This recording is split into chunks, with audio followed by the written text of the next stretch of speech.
Magandang araw po sa inyong lahat. Sa araw po na ito ay isa na namang kwento ng pakikipagsapalaran at kababalaghan ang aking ihahatid sa inyo. Ito ay kwento ng batang si Bisoy na madalas tinutukso na kapwa batang pasaway na si Anjo. Subalit hindi nagpapatalo si Bisoy hanggang sa ang alitan sa pagitan ng dalawang bata ay lumala. Dahil yun sa patay na balon na humigop kay Anjo at nagbigay sa kanya ng kapangyarihan mula sa kadiliman. Subalit dahil din sa isa pang balon at sa tulong ng duwending si Don Dino ay ibinigay naman kay Bisoy ang isang mutya upang maging isa siyang batang manunugis. Nilabanan niya ang kasamaang hatid ni Anjo at ng aswang na abwak na namamahay sa ilalim ng patay na balon. Magagawa kayang hadlangan ni Bisoy ang paggasik ng lagim ng mga kampon ng kadiliman? Hanggang saan gagamitin ng kasamaan ang batang si Anjo? Paano magkakaroon ng bisa ang mutya ng balon sa pagkatao ni Bisoy? Ang mga katanungang yan ay masasagot sa kabuuan ng kwento na aking ibabahagi sa inyo. Ngunit bago ang lahat, mga idol, huwag po nating kalimutang mag-subscribe, mag-like at i-hit ang notification bell sa aking YouTube channel na The Voice Addict at Apong Isaak para sa mas marami pang makapigil hininga na kwentong aswang at katatakutan mula sa mundo ng kababalaghan. Umpisahan na po natin ang kwento. Maaga pa'y bumangon na sa kanyang higaan si Bisoy. Agad nitong kinuha ang kanyang sombrero na nakasabit sa dingding. Nakita siya ng kanyang lola Sinang. Nagtataka ang matanda na inusisa ang pag-aapura ng kanyang apo. Teka lang, Bisoy. Saan ba punta mo? At nagmamadali ka? May usapan po kasi kami ni Mang Pipito eh. Aba, anong usapan yan? Ba't wala ka sinasabi sa akin? Baka kung ano na yan, Bisoy. Si Lola talaga oh. Tamang hinala na naman po kayo. Anong tamang hinala sinasabi ba? Gusto ko lang malaman kung ano mag-uusapan ninyo. Masama ba yun? Baka mamaya kung ano na ang tinuturo sa'yo nung Pipito na yun. Nako. Mapipit-pit ko ang kwanyan. Subukan lang niya. Ang Lola talaga, kung ano kagad ang iniisip. Ano nga ba kasi ang usapan nyo ni Pipito? Sabihin mo na kasi. Ipagsasalo ko po siya ng tubig sa balon. Sabi po kasi niya sa akin ay punuin ko yung kanilang drum dahil maglalaba po siya at maglilinis din ng mga gamit sa bahay niya. Di po ba malayo po ang bahay niya sa balon? Sa lugar ni Bisoy, na bahagi ng baryo Sinagtala, ay tanging balon lamang ang pinagkukunan ng tubig. Dito nanggagaling ang supply ng tubig sa buong baryo na ginagamit na inumin, panluto at iba pa.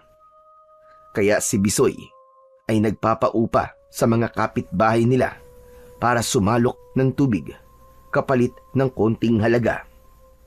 Ang perang kinikita niya bilang taga-igib ng tubig ay ibinibigay niya sa kanyang lola para maitulong sa kanilang pambili ng pagkain sa araw-araw. Talaga bang ipagsasalok mo lang ng tubig si Pipito, ha, Bisoy? Opo, Lola Sinang. Ano po bang iniisip niyo? May nababalitaan kasi akong hindi maganda niya kay Pipito na yan Baka babaya kung anong itinuturo niya sa'yo. Lola, chismis lang po yun. Fake news. Ang bait nga po ni Mang Pipito sa akin Binabayaran niya po ang tubig na sinasalok ko. Tapos minsan po, may pagkain pa pong kasama. O siya, wag ka na magpaliwanag. Basta, maayos lang ang pinagagawa sa'yo ng Pipito na yon. Walang problema. Sige po, Lola Sinang. Aalis na po ako para makauwi po ako kaagad. O siya, sige na. Mag-iingat ka. Kinuha na ni Bisoy ang kanyang pingga o panimbang. Isa itong pahaba na yari sa kahoy o kawayan na ginagamit para maging panimbang ng balde o container ng tubig. Saka isusukbit sa balikat para pasanin. Lumapit si Bisoy sa kanyang lola at nagmano pa ito bago tuluyang umalis. Habang papalayo ang apo, ay nakamasid naman ang matandang babae.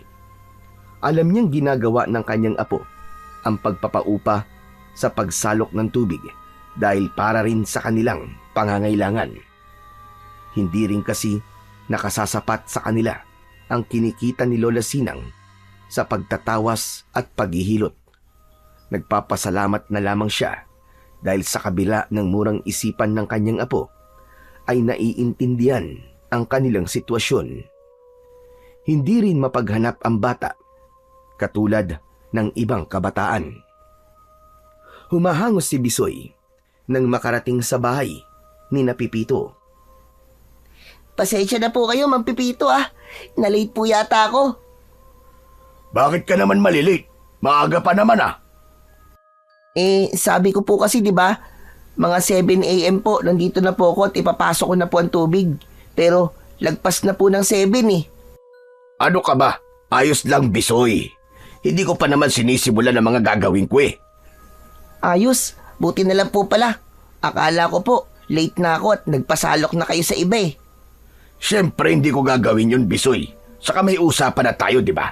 Kaya hindi ako magpapasalok sa iba. Ayos po. Salamat po talaga, Mang Pipito. O ano? Nakaready na kanina pa ang mga timba na paglalagyan mo ng tubig. Yung drum, nilinisan ko na rin. Sige po, Mang Pipito. Sisimulan ko na po ang pagsalok ng tubig sa balon. Dinampot ni Bisoy ang 2 timba at inilagay yon sa magkabila ang dulo ng kawayang pingga.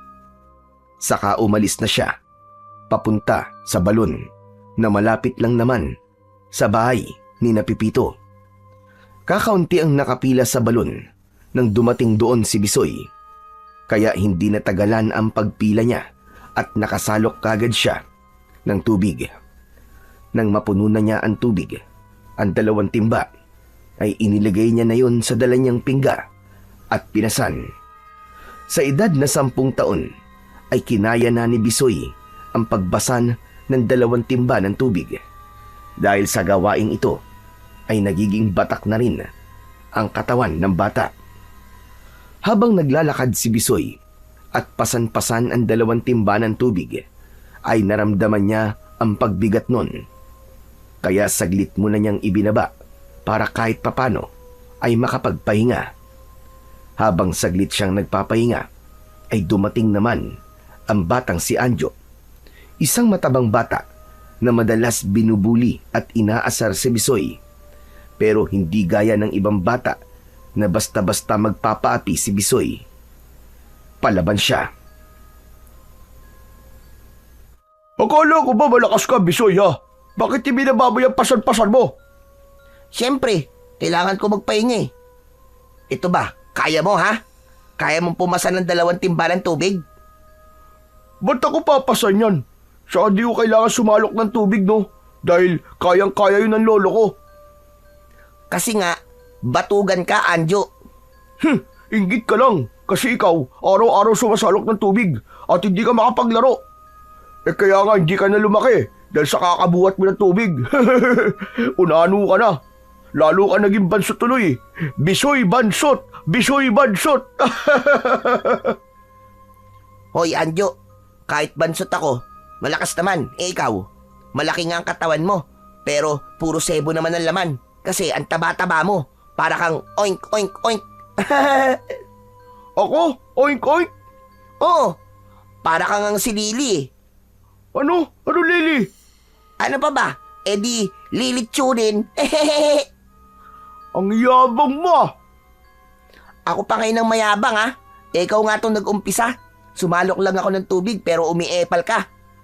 Bakit sinabihan mo ko ng Lily? Yung lilitsunin? Paano? Sinabihan mo akong bansot Totoo naman yun Hayan nga hindi ka na lumaki.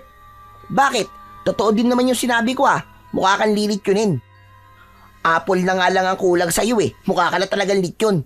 Tapos, dagdagan pa natin na nagbabagang uling. Ayun, pwede ka ng lechonin talaga.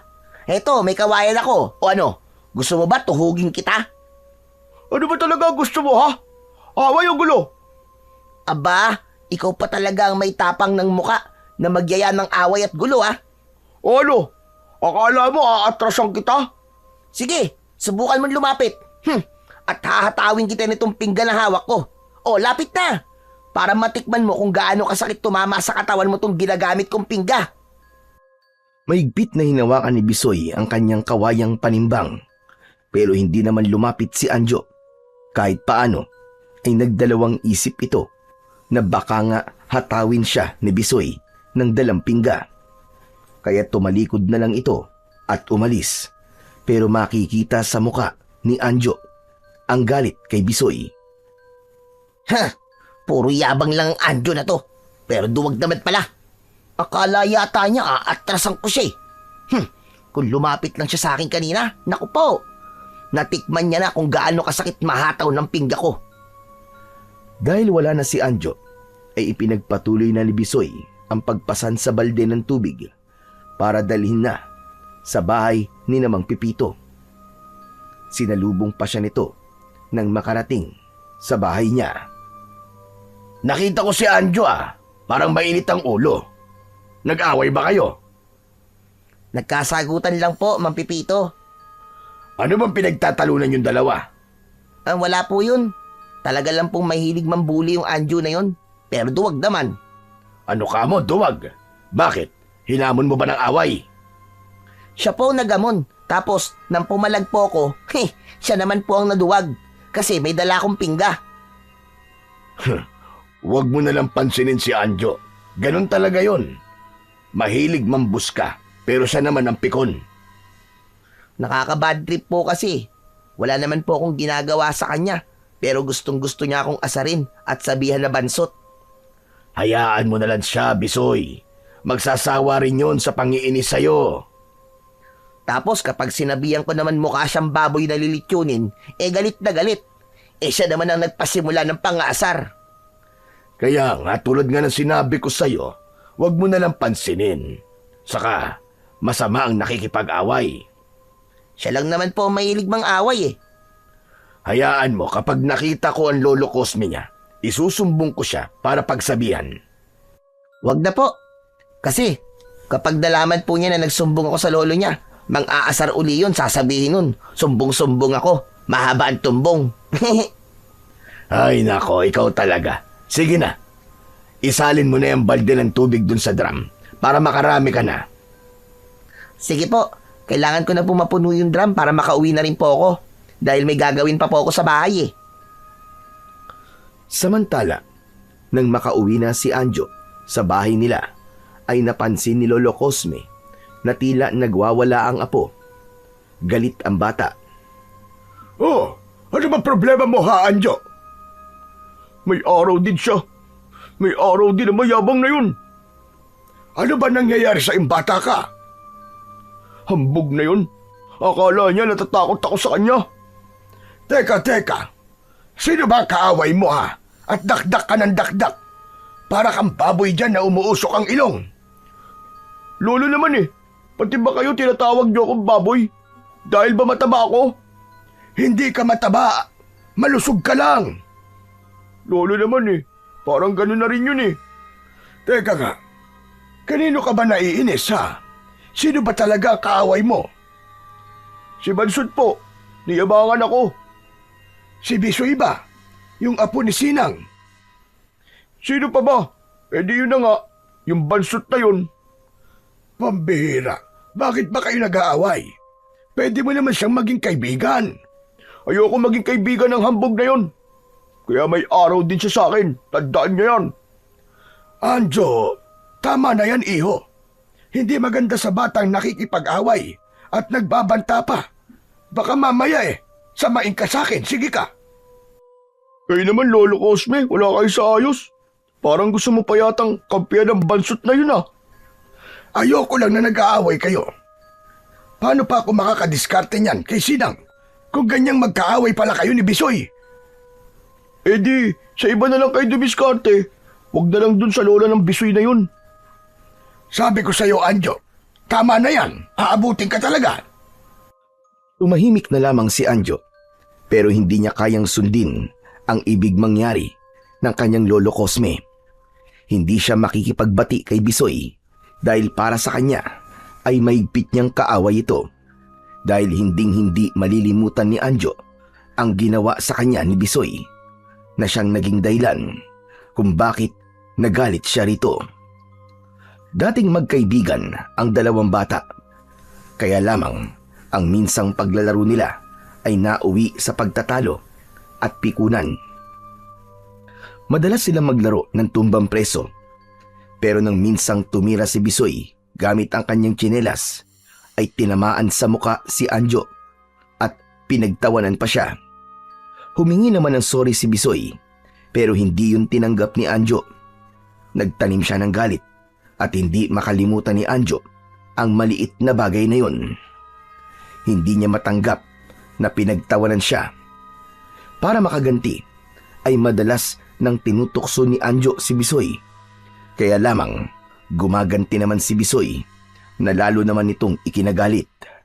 Ang gusto kasing mangyari ni Anjo ay siya lang ang manunukso, at kapag ginantihan ay ikinasasama ng kanyang loob. Kung sino ang mahilig mang-asar, ay siya pa ang pikon. Sapagkat hindi na magkasundo ang dalawang bata, kaya pareho na ring lumayo ang loob nila sa isa't isa. Bagay na ang hindi pagkakaintindihan ay lumala at nauwi sa madalas na pag-aaway.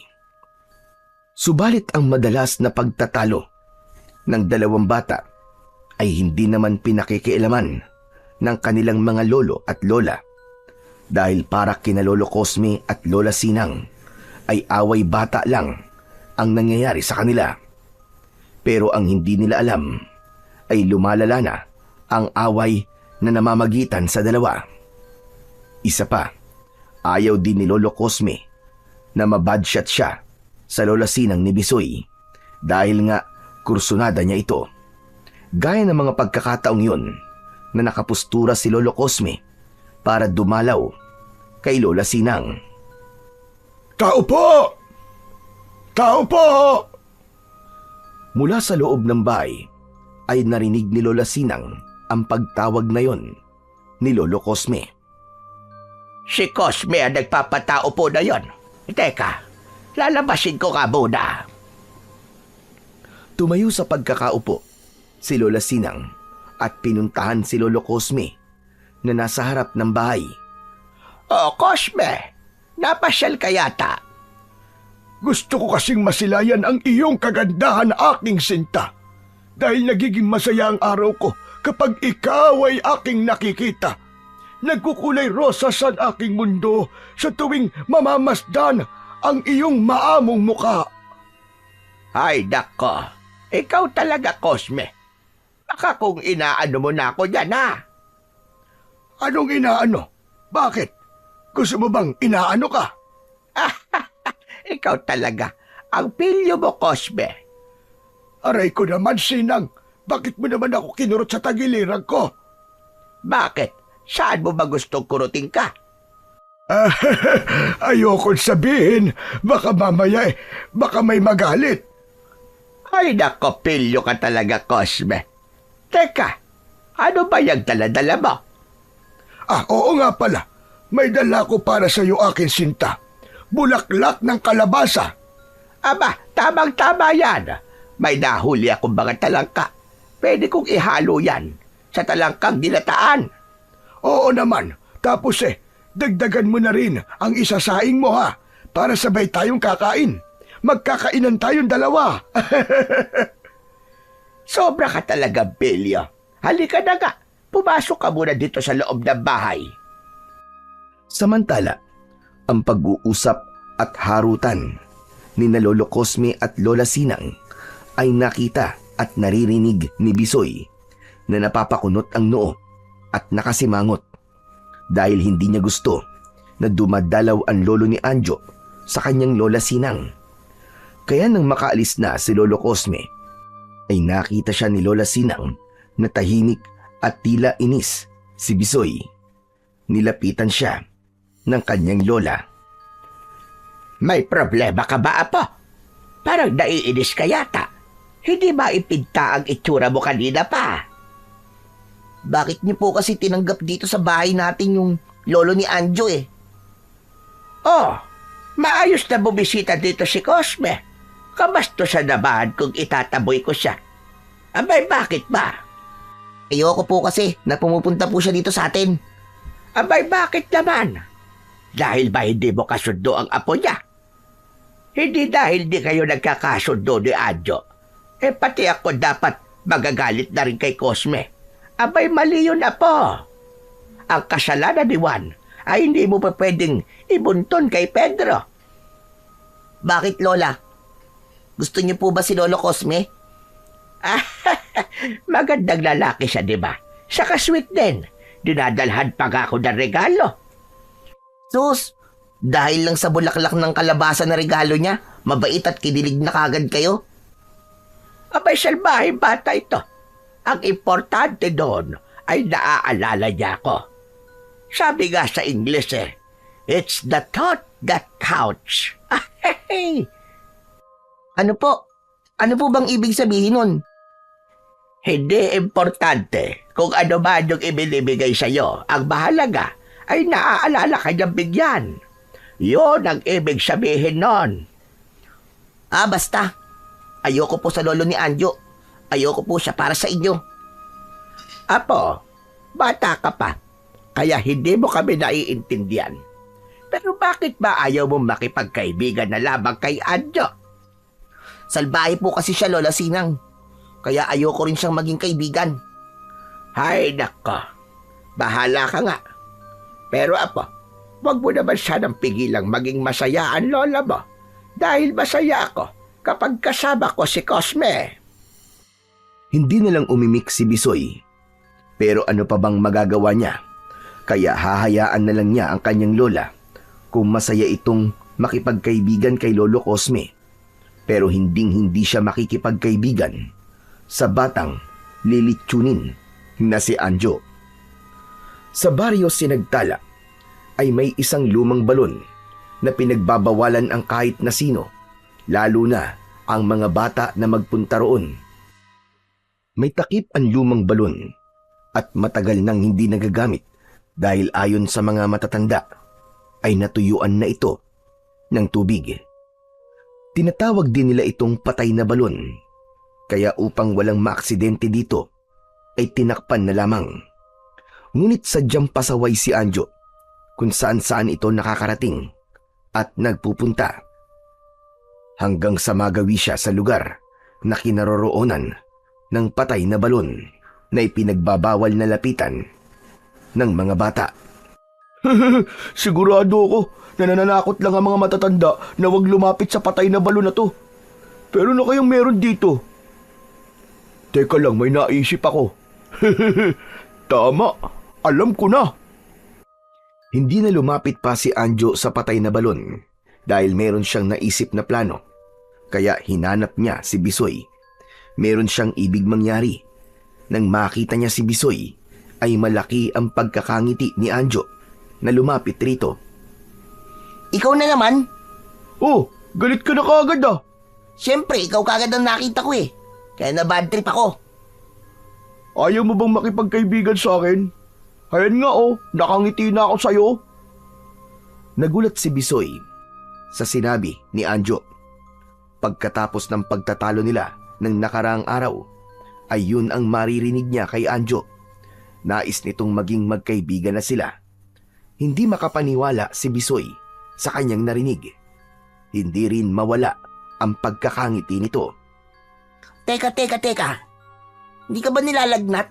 Ikaw ba yan, Anjo? Sigurado ka ba sa sinasabi mo? Oo naman. Naisip ko kasi na mas mainam kung magiging magkaibigan na tayo. Talaga lang, ha? Oo nga. Bakit? Ayaw mo ba ako maging kaibigan? Depende. Naisip ni Bisoy na baka sinabihan din ito ng Lolo Cosme niya. Gaya ng sinabi rin sa kanya ng kanyang lola Sinang na dapat ay maging magkaibigan na lang sila para wala ng gulo. Dahil si Anjo na ang nag-umpisa para maging magkaibigan sila at mabait ang pakikitungo sa kanya. Kaya naman, naisip ni Bisoy na pwede niyang subukang makipagkaibigan uli dito. Tutal ay dati naman na magkalaro sila. Kaya lang, hindi alam ni Bisoy ay may ibang agenda si Anjo at nagawa yung itago ng batang pasaway. O paano? Pwede na ba tayong maging magkaibigan? Pwede. Ayan! Sinabi mo yan ha! Pwede na tayong maging magkaibigan. E di, maaari na kitang yayain maglaro. Ano namang laro? Kahit ano. May naisip akong lugar kung saan tayo pwede maglaro. Saka may mga puno din doon ng santol. Pwede tayong kumuha. Babatuin na lang natin. Uy, gusto ko yan. Paborito kong santol, lalo na kung matamis. O ano, tara na. Punta na natin. Isinama ni Anjo si Bisoy sa lugar na malapit sa patay na balon. Totoo naman na may tanim na santol doon at namumunga na rin. Pero Anjo, di ba ipinagbabawal na pumunta dito? Lalo na ang lumapit dyan sa patay na balon. Maglalaro lang naman tayo eh. Saka walang makikialam sa atin dito. Walang istorbo, panigurado yun. Ang totoo ay nagkunwari si Anjo na makikipagbati kay Bisoy para gawin ang kanyang plano. Ngayong kasama na niya si Bisoy ay umiral na ang pagiging salbahe nito. Nang makalingat si Bisoy ay agad na dinampot ni Anjo ang isang kaputol na sanga ng kahoy at ipinalo niya yon kay Bisoy. Nabuwal ito at nawalan ng malay. Napahalakak naman si Anjo na tila sinapian ng masamang espiritu. Utu-utu ka talaga, Bisoy. Ang dali mo maniwala na gusto ko nang makipagbati sa'yo at makipagkaibigan. Hindi totoo yun. Dahil ang gusto ko, mawala ka at hindi ko na makita pa. Hayan, wala ka ng malay. Ngayon hihilahin naman kita papunta sa patay na balon at ihuhulog kita ron. Pero teka lang, dito ka muna. Aalisin ko muna ang takip ng balon para mamaya bubuhatin kita at ihuhulog kita doon. Para mawala ka na ng tuluyan. Iniwan ni Anjo si Bisoy na walang malay. Nagtungo sila sa patay na balon. Natatakpan ng makapal na yero ang patay na balon at may nakapatong din na lumang gulong at ilang piraso ng malalaking bato. Isa-isang inalisyon ni Anjo hanggang sa matanggal na niya ng tuluyan ang takip ng patay na balon. Ayos na. Natanggal ko na ang takip nitong balon. Ang dilim pala ng loob nito. Tsaka parang ang lalim ah. Teka, pwede ko nang buhatin si Bisoy at ihuhulog ko na siya rito. Subalit bago pa niya balikan si Bisoy, ay nakarinig ng tila ugong si Anjo mula sa loob ng patay na balon. Nagulat ang bata sa narinig na ugong. Kasunod noon ay biglang may puwersang humigop kay Anjo at tuloy-tuloy itong nahulog sa loob ng patay na balon. Malakas ang sigaw ni Anjo, kaya lamang walang sino man ang nakarinig ng kanyang sigaw. Samantala, nagkamalay na si Bisoy. Hinawakan niya ang kanyang ulo.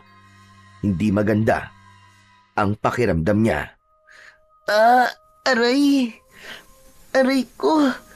Sakit. Aray, ang sakit ng ulo ko. Ano ba nangyari sa akin? Kanina lang kasama ko rito si Anjo ah. Tapos, biglang may humampas sa akin. Teka. Si Anjo ba humampas na yun sa akin? Ang sama talaga niya. Gusto yata niya akong patayin ah. Asan na kaya yung salbahing yun? Lagot siya sa akin. Isusumbong ko talaga ang ginawa niya. Umalis na si Bisoy sa lugar na yon. Hindi niya iginala ang kanyang paningin, kaya hindi niya nakita na wala ng takip ang patay na balon. Wala rin siyang kaalam-alam sa nangyari kay Anjo. Subalit bago siya umuwi, ay dumaan siya sa bahay ni na Lolo Cosme upang magsumbong. Sasabihin niya ang ginawa sa kanya ni Anjo. Totoo ba yan sinasabi mo, Bisoy? Opo, Lolo Cosme. Akala ko nga po totoo yung sinabi niya na gusto niyang magkaibigan na lang kami. Pero yung pala, niloloko lang niya ako. Tapos, hinataw pa niya po ako ng kaputol na kahoy. Ang basalbahay talaga to si Anjo. Hayaan mo. Makakatikim sa akin ng batang yon sa oras na umuwi siya. Hindi ko nga rin po alam kung saan po siya nagpunta Hindi ko mapapalagpas ang ginawa niyang ito. Hayaan mo. Kakausapin ko na lamang ang lola mo at hihingi din ako sa kanya ng pasensya dahil sa ginawa sa iyo ng apo ko. Sige po, Lolo Cosme. Aalis na po ako. Aray, sakit ng ulo ko. Tuloy-tuloy nang umuwi si Bisoy. Nakita niya na nag-aabang sa harap ng kanilang bahay ang kanyang lola Sinang. Makikita sa muka ng matandang babae ang labis na pag-aalala. Saan ka magaling, apo? Abay, kanina pa kitang hinaharap. May pinuntahan lang po ako, Lola Sinang. Akala ko kung saan ka na nagpunta. Nag-alala ko. Natakot ako, apo. Si Lola talaga, Ayos lang po ako, Lola. Ito nga po, buhay na buhay ako. Saka gwapong-gwapo pa rin. May himig pagbibiro pa ni Bisoy habang kausap niya ang lola niya. Hindi na rin niya sasabihin ang ginawa sa kanya ni Anjo. Ayaw niyang lalo pang mag-alala ito. Isa pa, naisumbong naman na niya kay Lolo Cosme at nangako ito na siya na ang bahala at kakausap sa apo. Samantala, gabi na ay wala pa rin si Anjo. Kaya naman, nag-alala na rin si Lolo Cosme. Kaya hinanap na niya ang kanyang apo. Nagawi siya sa bahay ni na Lola Sinang. Kaya nagtataka ang matandang babae kung bakit gabi na ay gumagala pa rin si Lolo Cosme. Hinahanap mo ang apo mo, Cosme. Oo, Sinang. Akala ko kung saan lang nagpunta. Pero gabi na'y wala pa rin siya. Si Bisoy ba nariyan? Natutulog na. Ganun ba? May itatanong sana ako. Pero hindi bale. Huwag mo na siyang istorbuin. Kanina nga rin kung anong oras nang umuwi ang batang yun Nako. Saan kaya nagpunta ang apo ko? Baka naman uuwi rin yun at inabot na ng gabi sa paglalakwat siya. Pero Sinang, maghahating gabi na. Sana na may walang masamang nangyari sa kanya. Samantala, ng gabing yun, habang maliwanag ang buwan, sa lugar ng patay na balon, ay nananatiling wala pa rin itong takip. May ugong na maririnig sa loob ng balon, kasabay ang tila ipo-ipo. Maya-maya pa ay iniluwa ng patay na balon ang katawan ni Anjo. Wala itong malay. Saglit pa ay gumalaw ang kamay nito. Habang gumalaw na rin ang buong katawan, tila walang nangyari na tumayo ang bata at lumakad papalayo sa patay na balon kung saan siya galing. Napagod naman si Lolo Cosme sa pag-iikot para hanapin ang kanyang apo. Kaya nagpasya itong umuwi na muna at itutuloy na lang kinabukasan ang paghahanap. Subalit nang makarating ito sa kanilang bahay, ay ganun na lamang ang gulat nito dahil naroon na si Anjo. Nakaupo sa upuang kawayan sa sala ng kanilang bahay. Diyos me, yung bata ka! Kung saan na kita hinanap Butit tumuwi ka na. Saan ka ba nang galing Walang imik si Anjo. Tahimik lang ito na nakatingin sa kawalan. Napansin naman ni Lolo Cosme na tulala ang kanyang apo. Anjo, apo, ano ba nangyari sa'yo? Abay, saan ka ba nagpunta? Wala pa ring marinig na sagot si Lolo Cosme sa kanyang apo. Kaya lalo nang nag-alala ang matandang lalaki. Dito ka lang. Huwag kang aalis. Pupuntahan ko lang si Sinang. Mukhang kailangan mo ang tulong niya. Dahil nagtatawa si Lola Sinang, kaya naisip ni Lolo Cosme na baka may hindi magandang nangyayari sa kanyang apo. Kaya sinadya niya ang matandang babae na agad namang sumama. Nang makaharap na ni Lola Sinang si Anjo, ay agad na hinawakan nito ang kamay ng bata. Bigla yung binitiwan ni Lola Sinang. Tila ba napaso siya. Bakit, Sinang? Ano nangyari? Bakit bigla mo binitiwan ang kamay ng apo ko? Hindi maganda, Cosme. Meron akong hindi magandang naramdaman. Naghawakan ko kamay niya. Ano ka mo? Anong ibig mo sabihin? May sanib ba ang apo ko? Ewan ko, Cosme. Hindi ko pa kayang ipaliwanag. Kaya kailangang tawasin na siya kagad para makatiyak ako. Naghanda ng tubig sa palanggana si Lolo Cosme. Nagsisindi naman ng isang puting kandila si Lola Sinang upang simulan na ang pagtatawas. Nang maipon ang luha ng kandila, ay may kung anong imahe na nakita roon si Lola Sinang. Ano nakita mo, Sinang? Ano nangyari sa apo ko? Sabihin mo! May kakaiba sa apo mo, Cosme. May ibang elemento na pumasok sa katawan niya. Kaya ganyan siya. Tulala at hindi mo makausap. Kung ganun, anong dapat kong gawin, Sinang? Baka kumapano ang apo ko niyan. Paliguan mo siya ng tubig na nilagyan ng suka para umalis ang elemento na pumasok sa katawan niya. Painumin mo rin ng nilagan sambong para mahugasan ang kanyang tiyan. Sige, Sinang, gagawin ko yon. Maraming salamat sa iyo. Pagpahingayin mo na muna siya dahil nakikita ko sa apo mo na masyado siyang pagod. Kailangan makatulog siya at bukas na bukas ay gawin mo at sinabi ko sa iyo. Oo, Sinang, gagawin ko yun sa apo ko. Inihatid na ni Lolo Cosme si Lola Sinang sa bahay nito. Nang makabalik si Lolo Cosme, ay laking gulat niya dahil hindi natulala si Anjo. Katulad na ulit ito sa dati. Masaya pa nga siyang sinalubong ng kanyang apo. Saan po kayo galing, Lolo Cosme? Gabing-gabi na po kung saan pa po kayo nagpupunta.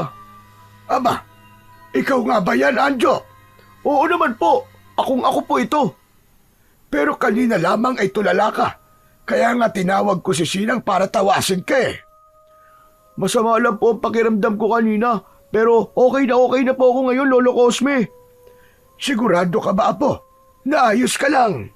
Opo, oks na po ako. Sa palagay naman ni Lolo Cosme, ay okay na nga ang apo niyang si Anjo. Kaya kinabukasan ay hindi na rin niya ginawa pa ang kabilin-bilinan ni Lola Sinang. Dahil sa palagay niya ay wala nang dapat gamutin sa bata dahil maayos na ang kalagayan nito. Naikwento naman ni Lola Sinang kay Bisoy ang nangyari kay Anjo nang tawasin niya ito. Ano po? Nasapian po ng ibang elemento si Anjo. Oo, apo. Yun ang nakita ko. Nang tawasin ko siya. Kawawa naman pala siya. Kahit pasaway siya at salbahe, nakakaawa pa rin po siya.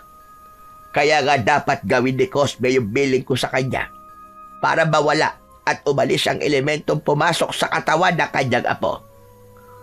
Sana po maging mabait na po si Anjo kasi nakakainis siya Lagi na lang niya po akong pinagtitipan. Basta, ang masasabi ko lang sa iyo, apo, hanggat magagawa mo maging mabait at mapagpasensya ay gawin mo.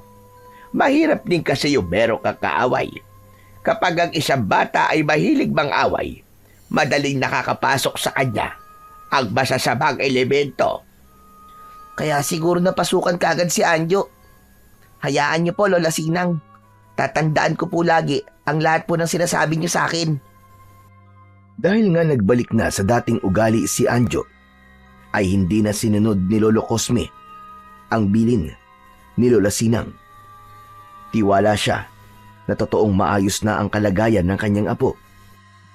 Subalit pagdating ng gabi, natulog na si Lolo Cosme, ay walang kamalay-malay ang matandang lalaki na bumabangon si Anjo at lumalabas ng bahay.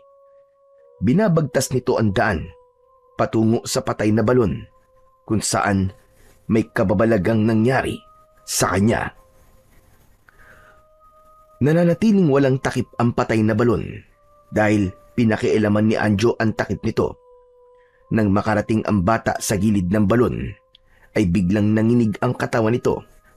Napaluhod siya sa lupa at biglang nagbago ang itsura niya. Naging isang uri ng aswang si Anjo. Yun ang elemento na pumasok sa kanyang katawan na namalagi naroon dahil sa hindi pagsunod ni Lolo Cosme sa bilin ng matandang magtatawas. Nang ganap nang magbago ang anyo ni Anjo, ay lumikha siya ng tunog. Habang lumilikha siya ng kakaibang tunog, ay may mga kakatuwang nilalang na lumalabas mula sa patay na balon. Mga uri ng aswang na abwak na namamahay sa ilalim ng lupa. Lumalabas ang mga ito upang maggasik ng lagim at isama sa loob ng balon ang sinumang magiging biktima nila. Kaya ng gabing yun ay nabalot ng lagim ang buong baryo Sinagtala. May mga taong natagpo ang patay at meron ding nawawala. Nabalot ng matinding takot ang baryo, lalo na't hindi nila alam kung paanong nagkaroon ng mga kakaibang uri ng aswang sa baryo na nambibiktima at pumapatay. Diyos ko, nakakakilabot talaga ang nangyari na yon. Lola, saan po kaya galing yung mga aswang na yun, no?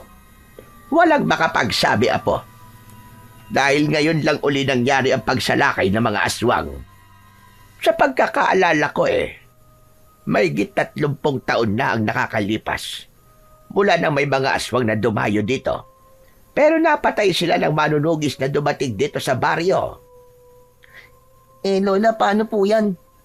Ano na lang po mangyayari sa baryo natin kapag hindi po napatay ang mga aswang na yun?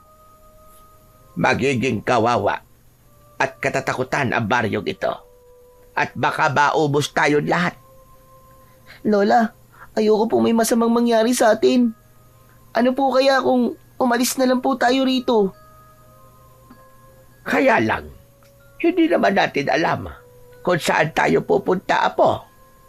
Kahit saan po, Lola. Doon po sa malayo, sa wala pong aswang.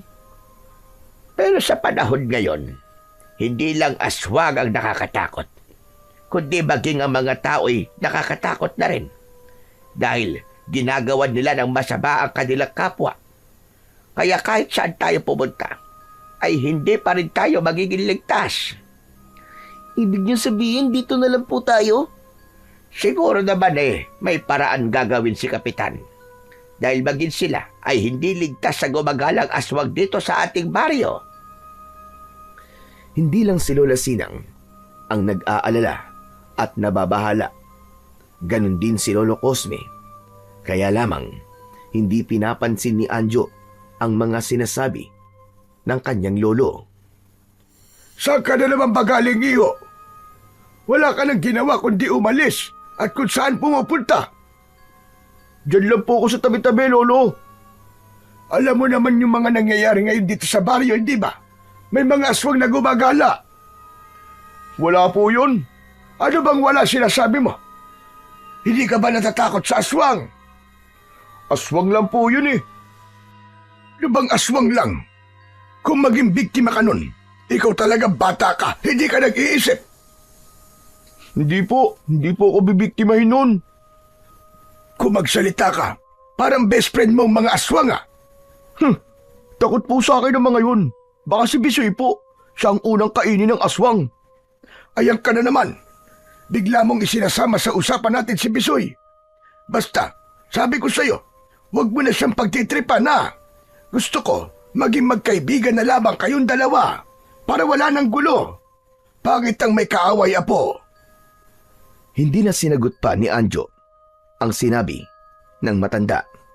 Paulit-ulit na lang kasi ang kanyang lolo. Bagay na hindi naman niya gagawin dahil bad trip talaga siya kay Bisoy. Lalo na ngayong may kakatwang nangyayari sa pagkatao ni Anjo. Isa sa plano niya ay maging biktima si Bisoy. Sadyang mainit ang dugo niya rito. Samantala, Sa kabila ng mga hindi magagandang nangyayari sa baryo Sinagtala, ay hindi naman mahahadlangan si Bisoy sa kanyang dati ng ginagawa. Yun ay ang pagsasalok ng tubig sa balon, dahil yun ang kanyang pinagkakakitaan para may maitulong sa kanyang lola Sinang. Sigurado ka bang isasalok mo ko ng tubig ha, Bisoy? Opo, Mang Pipito. Pero hapon na. Madilim na at dumidilim na rin. Okay lang po yun. Kasi po kapag ganitong oras, konti lang po ang kaagaw ko sa balon. Hindi po ako mahihirapan. Hindi po ako matatagalan. O sige, ikaw ang bahala pero mag-iingat ka ha. Opo, kukunin ko na po yung balde nyo. Dala ko na rin po itong pinggan na ginagamit ko po. O sige, naroon malapit sa may drum. Ubus na nga ang laman ng mga drum eh. Kaya kailangan na talagang salinan. Ako na pong bahala, Mang Pipito. Mamaya lang po puno na naman po ng tubig ang drum nyo. Umalis na si Bisoy para sumalok na ng tubig. Dahil hapon na ng mga sandaling yun, ay malapit ng dumilim, kaya wala na halos pumipila sa balon. Wala na rin siyang kaagaw. Agad na sumalok si Bisoy ng tubig at ibinuhos yun sa dala niyang 2 balde. Nakailang balik din siya hanggang sa mapuno ang drum ni Mang Pipito. Huling balik na niya sa balon at madilim na rin noon, kaya pagkatapos noon ay makakauwi na rin siya. Bago niya dalhin ang huling sinalok na tubig, ay naupo muna siya sa lugar na malapit sa balon para saglit na magpahinga. Wala rin namang ibang tao roon, kaya't naupo si Bisoy sa isang malaking bato na naroon. Saglit siyang nagpahinga dahil napagod siya sa pagsalok ng tubig. Kapag nabayaran na ako ni Mang Pipito, may ibibigay na uli akong pera kay Lola Sinang para pambili ng bigas. Ayos! Habang nakaupo at nagpapahinga ang batang si Bisoy, nang may narinig siyang tila nag-ingay ang tubig sa loob ng balon. Wari umiikot ito na tila may ipo-ipo sa loob. Ha? Ano kayang nangyayari sa balon? Parang umiikot ang tubig Naku po! Ano yun? May nagliwanag sa loob ng balon. Ano ba nangyayari? Biglang napatayo si Bisoy at lumapit sa gilid ng balon. Kitang-kita niya na umiikot ang tubig sa loob nun habang may nagliliwanag mula sa ilalim nito. Pambihira! Bakit umiikot ang tubig? Ano kayang meron sa balon? Saka umiilaw rin. Baka mamaya may kung anong lumitaw mula sa tubig. Yay! Nakakatakot! Dahil gulat na gulat si Bisoy at nagtataka sa nangyayari sa tubig ng balon, kaya hindi maiwasan ng bata ang mapanganga. Habang nakanganga siya at nakabuka ang bibig, ay may kung anong biglang lumitaw mula sa umiikot na tubig ng balon. Isang puti at nagliliwanag na bagay ang lumabas mula sa tubig at tuloy-tuloy na pumasok sa bibig ng bata hanggang sa malunok niya ang bagay na yon. Nabulunan si Bisoy at hinawakan ang kanyang leeg. Pilit na iniluluwa ang bagay na pumasok sa kanyang bibig. Subalit, hindi niya na yon mailabas. Huwag mo nang pilitin. Hindi mo na mailuluwa ang nakapasok na. Nanlaki ang mga mata ni Bisoy nang makita ang pinagmulan ng matinis na boses. Naku po! Diyos ko! Isang diwende! Isang lamang lupa! Oo, tama ka. Lamang lupa nga ako, pero hindi ako masamang lamang lupa. Mabuting lamang lupa ako, Bisoy. Teka, kilala mo ko? Oo naman. Matagal na kitang nakikita na sumasalok ng tubig dito sa balon. Teka, sino ka ba? Ako si Dondino, na maaari mong maging kaibigan. Bakit ka nagpakita sa akin? Saka ikaw bang may kagagawan nung umiilaw na bagay na lumabas sa balon at pumasok sa bibig ko? Oo, tama ka. Kagagawan ko nga yun, Bisoy. Dahil alam kong ikaw ang siyang pinagbala. Ikaw ang siyang napili. Ano? Napili? Para saan? Para tulungan ng baryong ito. Teka, hindi ko maintindihan ang sinasabi mo, Don Dino. Hindi ba't may nangyayaring hindi maganda ngayon dito sa baryo Sinagtala? May mga kampo ng dilim na gumagala, di ba? At nambibiktima ng mga naninirahan dito? Oo, Don Dino. Totoo yun. May mga napatay na sila at meron ding mga nawawala. Payag ka bang manatili ang lagim dito sa baryo nyo? Siyempre hindi. Dahil kawawa naman ang mga taong mapapahamak. Tama ka. Kawawa talaga sila. Kaya nga ikaw ang magliligtas sa mga taga rito. Ha? Ako? Ayos ka lang ba? Ano ba magliligtas ang sinasabi mo, Don Dino? Paano ko sila ililigtas? Sige nga. Yung nagliliwanag na bato na pumasok sa bibig mo. Yun ang mutya ng balon na to. Ha? Ano? Mutya ng balon? Tama ka. Ipinahihiram namin mga mabubuting diwende sa nilalang na mapagkakatiwalaan. Ikaw nga ang siyang napili. Kaya magagamit mong kapangyarihang taglay ng mutya ng balon para pigilan ang lumalaganap na lagim dito sa inyong baryo. Teka, sigurado ka ba, Don Dino? Ako ang haharap sa mga aswang at masasamang elemento? Oo, sigurado ko, Bisoy. Walang duda. Ikaw nga ang haharap sa kanila. Pero, paano ko gagawin yun? Ang pinggan na ginagamit mo na panimbang sa pagbubuhat mo ng balde ng tubig. Yan na magiging sandata mo, Bisoy. Magagamit mo yan para labanan at harapin ang mga kampo ng dilim. Dahil magkakaroon ng pambihirang kapangyarihan ang pingga habang hawak mo. Talaga? Don Dino? Magkakaroon ng kapangyarihan ng pingga ko? Oo, Bisoy. Kaya magtiwala ka sa akin. Ako ang bahala sa'yo. Basta gawin mo kung ano ang tama. At isang maigpit na bilin. Ha? Maigpit na bilin? Ano yon, Don Dino? Hindi mo maaaring ipaalam sa kahit kanino ang tungkol sa mutya ng balon. Kahit sa lola ko? Kung sa lola mo lang, maaari naman. Dahil alam kong kakampi mo siya at mapagsasabihan mo ng sikreto. Pero sa ibang tao, wag mong ipapaalam dahil posibleng mawala ang bisa ng mutya ng balon. Sige na, hanggang sa muling pagkikita, kaibigan. Biglang naglaho si Don Dino. May gusto pa sanang sabihin si Bisoy kaya lamang wala na ang kaibigan niyang duwende. Napatingin si Bisoy sa hawak niyang pingga. Ang sabi ni Don Dino ay hindi na ito magiging pangkaraniwang panimbang lamang, kundi magkakaroon na yon ng kapangyarihan dahil ito ang kanyang magiging sandata. Napangiti ang bata at hinaplos-saplos ang kawayang pingga. Saka tumayo ito at inilagay na ang balde sa magkabilaang dulo. Masaya nang inihatid ni Bisoy ang balde ng tubig. Kinamang Pipito. Ayos ka lang ba, Bisoy? Opo, Mang Pipito. Bakit po? Bigla ko nanibago sa'yo eh. At sigla-sigla mo pa rin kahit napakarami ng nasalok mong tubig sa balon. Parang hindi ka man lang napagod. Kwan po kasi. Masigla lang po ako at nasa kondisyon po ang katawan ko ngayon. Saka parang kakaiba ang saya mo. May nangyari ba sa balon? Po, ano pong mangyayari naman ang ibig niyong sabihin? Baka may nakita kang nagpasaya sa'yo. Baka nakita mo yung crush mo kaya nagkaroon ka ng inspirasyon. Nako, hindi po. Saka bata pa po ako, Mang Pipito. Wala pa po sa isip ko ang crush-crush na yan.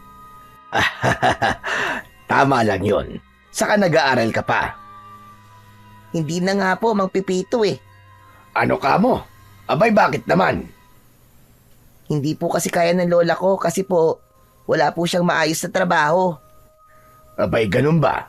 Hindi bale. Sabihin mo sa lola mo na sa susunod na pasukan ay mag-aral ka na uli.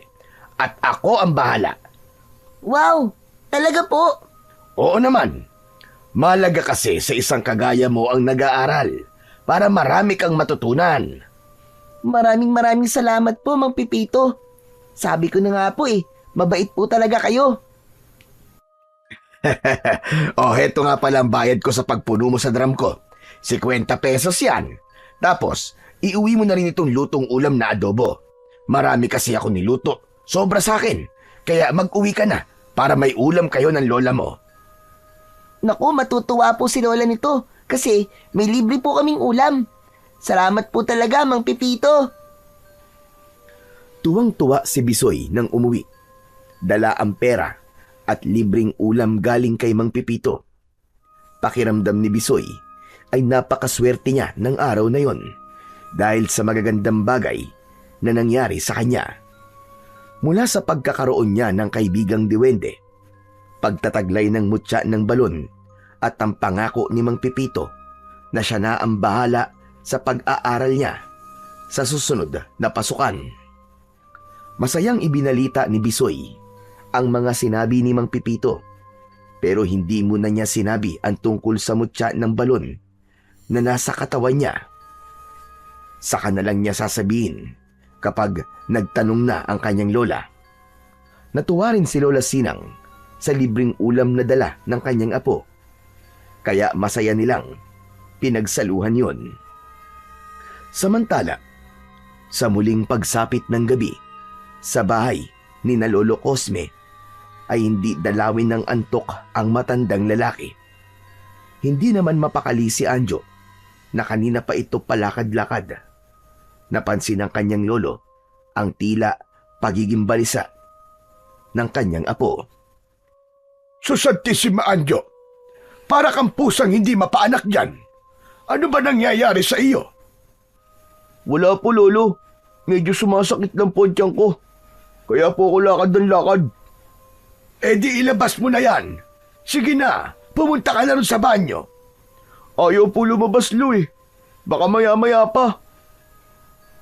Isang dahilan kung bakit hindi mapalagay si Anjo dahil mamaya lang ay maghahating gabi na. Darating na ang oras para sa pagbabago ng kanyang anyo. Magiging aswang ito para ipagpatuloy ang paggasik ng lagim kasama ang mga aswang abwak na naninirahan pa rin sa patay na balon.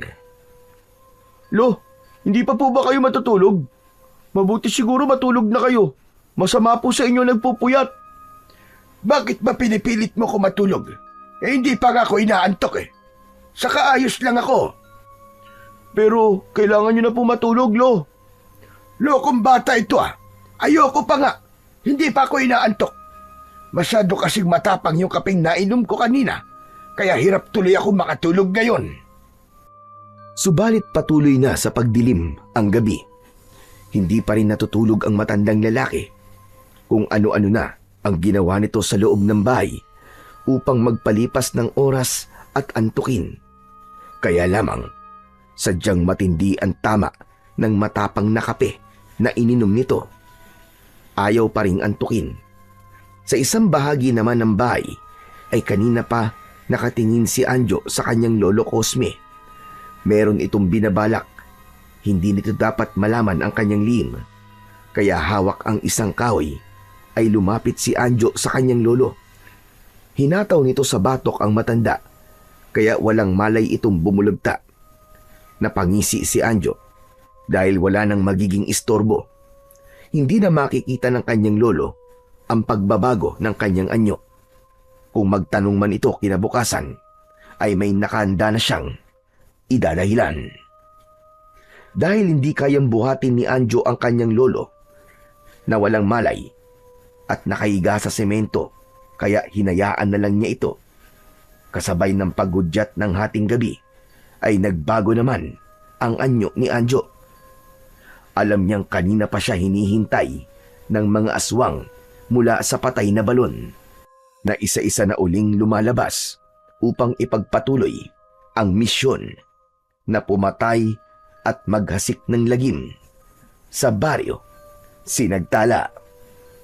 Samantala, sumilip naman tayo sa lugar ni Bisoy at Lola Sinang. Mahimbing na natutulog ang maglola na magkatabi pa sa higaan. Pero nakaramdam si Bisoy na tila may kumalabit at tumapik sa kanya. Biglang dumilat ang kanyang mga mata. Bumangon siya at pinagmasdan ang natutulog na lola niya. Teka, may gumising sa akin ah. Malamang, ito na ang sinasabi sa akin ni Don Dino. Siguro, siya ang gumising sa akin. Dahan-dahang tumayo ang bata upang hindi magising ang kanyang lola Sinang. Sa kanya dinampot ang kanyang pingga na ginagamit sa pagbuhat ng balde ng tubig. Nang hawakan niya ang pingga, ay bigla itong kumislap. Kasunod ay may enerhiyang dumaloy sa kanyang katawan. Ang galing, tama si Don Dino. May kakaiba nga dito sa aking pingga. Naramdaman ko yun nang hawakan ko. Lumabas na ng bahay ang bata. Hindi niya alam kung saan niya makikita ang mga aswang na kailangan niyang harapin. Pero tiyak niyang dadalhin siya ng kanyang mga paa sa lugar na yun. Samantala, kasama na ng mga aswang mula sa ilalim ng lupa ang bully na si Anjo. Nasa anyo na rin ito ng isang halimaw at gumagala sila sa baryo Sinagtala. Pinapasok nila ang mga bahay na madaling buksan. Binibiktima ang mga kabataan at pinapatay ang mga manlalaban. Maririnig ang sigawan ng mga residente na nakakaengkwentro ng mga aswang. Ha? Sa lugar na yun. Malapit sa may ilog. Doon galing ang sigawan. Mukhang naroon ng mga kampo ng dilim ah. Tumatakbong nagtungo roon si Bisoy. Habang mahigpit niyang hawak ang kanyang dalang pingga, nakita ng bata ang ginawang pagsalakay ng nakakapangilabot na aswang na abwak. Andito na nga mga aswang. Grabe, nakakadiri ang mga itsura nila. Lumapit at gumawa ng ingay si Bisoy, kaya naistorbo ang mga aswang na naroon. Lahat sila ay napatingin kay Bisoy. Itigil nyo na ang kasamaang ginagawa nyo. Maawa kayo sa mga taong wala namang kasalanan sa inyo. Ako ang harapin nyo. Mga buwisit kayo. Nang makita ng mga aswang abwak si Bisoy, ay nagka-interes sila. Isang bata ang kanilang kaharap, kaya nakaramdam sila ng pagkatakam. Sariwa, bata at malinamlam ang laman loob ng isang bata para sa kanila. Oo. Tumutulo pa ang mga laway nyo ah. Gusto nyo ba akong lantakan? Sige, lapit. Lumapit kayo sa akin. Tignan lang natin. Inihanda ni Bisoy ang kanyang sarili. Pinalapit niya ang mga aswang abwak na natatakam sa kanya. Sige, lapit pa. Lumapit pa kayo. Bilisan nyo. Hindi na ako makapaghintay. Nang ganap nang makalapit ang mga halimaw kay Bisoy, ay agad niyang iwinasiwas sa ere ang hawak niyang pingga at inihataw sa mga aswang na abwak. Umaaguntok at napapangiwi sa sakit ang bawat aswang na tamaan ng pingga na hawak ni Bisoy. Ito ang kanyang tanging sandata na ginagamit dahil yun ang itinuro sa kanya ng kaibigan niyang diwende na si Don Dino. Subalit sa kabila ng paulit-ulit na paghataw ni Bisoy, nagagawa lamang niyang saktan ang mga aswang abwak na sumusugod sa kanya. Wala pa rin sa mga ito ang namamatay. Hanep pa, mukhang matitibay ang mga aswang na to. Ayaw pa rin nilang matepok. Pero hindi ko sila susukuan. Gagawin ko ang aking makakaya. Ipinagpatuloy ni Bisoy ang pakikipaglaban sa mga kampon ng kadiliman. Hanggang may ikinagulat ang bata dahil sa ginawa ng mga aswang abwak na nakikipagpambuno sa kanya. Ang mga aswang abwak na lalaki ay naging bayawak at ang babaeng aswang abwak naman ay naging ibong kulay itim. Hala, nagbago sila ng anyo. Naging mga hayop ang mga aswang. Sumugod ang mga aswang abwak na naging ibong itim. Lumilipad itong umatake kay Bisoy, kaya gamit ang kanyang pingga ay pinagpapalo lamang yon ng bata tumitilapon ang itim na ibon na tinatamaan ng sandata ni Bisoy. Mula naman sa lupa ay sumugod ang mga aswang abwak na naging bayawak. May kalaban si Bisoy sa ere at meron din sa lupa, kaya tunay na sinubukan ang tapang at kakayahan ng bata. Subalit hindi siya magpapadaig. Habang hawak ni Bisoy ang pingga, ay naramdaman niya na biglang bumilis ang kanyang mga kilos. Nagawa niyang paikot-ikutin sa ere ang hawak na pingga para patamaan ang mga lumilipad na itim na ibon. Sa paglapit naman ng mga bayawak na nasa lupa, ay nagagawa itong tapakan ng bata at saka ipapalo sa mga ulo ng bayawak ang dulong bahagi ng pingga. Habang abala sa pakikipaglaban, si Bisoy sa mga abwak na aswang na naging itim na ibon at bayawak ay may dumating na ibang uri ng aswang. Nag-iisa lang ito at galit na sinugod siya. Subalit hindi nagpatinag si Bisoy. Sabay-sabay niyang hinarap ang mga kampon ng dilim na sumugod sa kanya. Ang aswang nakakaiba ang itsura ay ang batang si Anjo. Galit na galit ito na umatake kay Bisoy. Samantala, sa lugar naman ni Lola Sinang ay nagising na ang matandang babae at ang una niyang hinanap ay ang kanyang apo. Aba, bakit wala rito sa higaan si Bisoy? Saan naman nagpunta batang yon? Bumangon si Lola Sinang para hanapin ang apo. Pinuntahan ang kanilang kubeta, subalit walang tao roon, hanggang sa makita ni Lola Sinang na nakabukas ang pinto ng kanilang bahay. Kaya isang bagay lamang ang agad na pumasok sa isip niya. Lumabas ng bahay ang apo niya. Pero kung lumabas siya, saan naman nagpunta ang apo ko ng ganitong alanganing oras?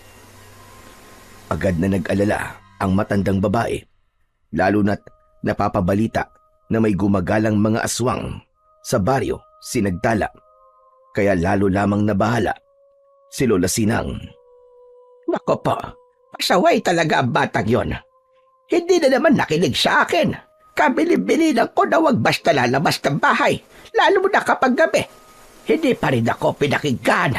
Pabihira. Ano ba ito? Ano bang gagawin ko? Baka babaya niyan eh. Meron siyang makasalubong na aswang. Abay, paano na lamang siya? Mapapahamak si Bisoy. Dahil sa labis na pagkabahala at hindi siya papayag na may masamang mangyari sa kanyang apo, kaya agad tinungo ni Lola Sinang ang kusina at kinuha ang nakasuksok na bagong hasang gulok sa dingding ng kanyang bahay. Ito gagamitin ko laban sa aswang. Tiyak, mahahati ang katawan niya sa talim ng gulok na ito.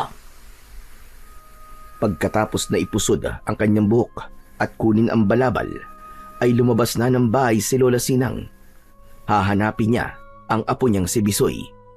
Kailangan matagpuan niya agad ang kanyang apo. Tinahak ng matandang babae ang madilim na daan. Mabilis ang kanyang mga hakbang. Nakikiramdam siya dahil hindi niya alam kung ano bang panganib ang nag-aabang sa kanya.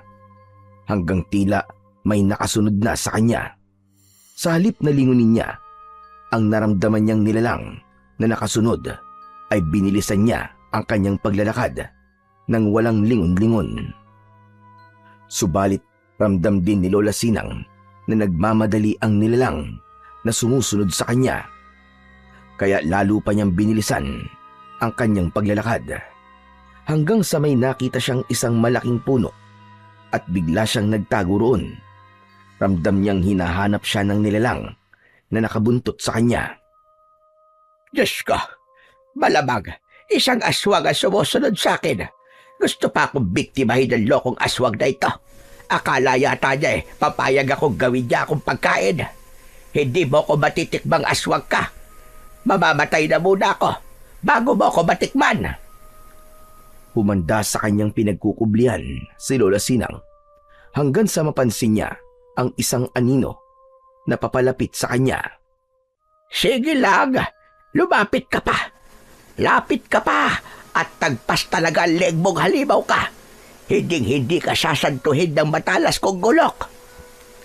Itinaas na ni Lola Sinang ang kanyang hawak na gulok nang makita niyang malapit na sa kanya ang anino. Wala ka na kawala ngayon, hayop ka. Mamatay kang aswang ka! Subalit narinig ni Lola Sinang ang malakas na sigaw ng taong kanyang tatagain. Ganun na lamang ang gulat ng matandang babae nang makilala kung sino ang taong hahatawin sana niya ng kanyang matalas na gulok. Diyos mio, Santissima Marimar! Cosme! Ikaw ba yan? Oo, aking Sinang. Ako nga ito, si Cosme. Diyos ko, akala ko'y katapusan ko na at magiging kwento na lamang ako. Buti na lang pala. Pinigilan ko ang sarili ko at hindi ko kagad naihataw itong aking gulok. Kung nagkataon, ay talagang kwento ka na lang. Kaya nga, muntik na akong maputulan ng ulo. Sa talas ba naman ang gulok mo? Jack, tagpas ang leg ko dyan. Ikaw naman kasi, Cosme. Ano ba yung drama mo na may pasunod-sunod kapag nalalaban? Gusto sana kitang gulatin, Sinang. Dahil nga nakita kita na naglalakad na walang kasama. Saka kaya kita sinundan ay para bantayan ka. Baka kasi mamaya may makasalubong kang aswang. Alam mo naman, hindi ba? Ginugulo ng aswang itong lugar natin. Kaya nga ako nasa labas ng bahay dahil nag-aalala ko kay Bisoy. Nawawala kasi ang apo ko. Hindi ko alam kung saan nagpunta ng ganitong oras. Abay, ganun ba? Ako man, kaya lumabas din ang bahay dahil hinahanap ko rin ang apo ko. Hindi ko nga alam kung ano nangyari. Kasi may humampas sa akin. Tapos nawalan ako ng malay. Abay, nung nagkamalay ako, wala na si Anjo. Ibig mo sabihin wala rin ang apo mo? Oo, Sinang. Nag-aalala na nga ako. Baka mamaya may kusinong kumuha sa kanya at siya yung humambalo sa akin. Pareho pala tayong nawawalan ng apo. Di kaya magkasama ang dalawang yun sa tingin mo? Pero parang imposible yata yun, Cosme.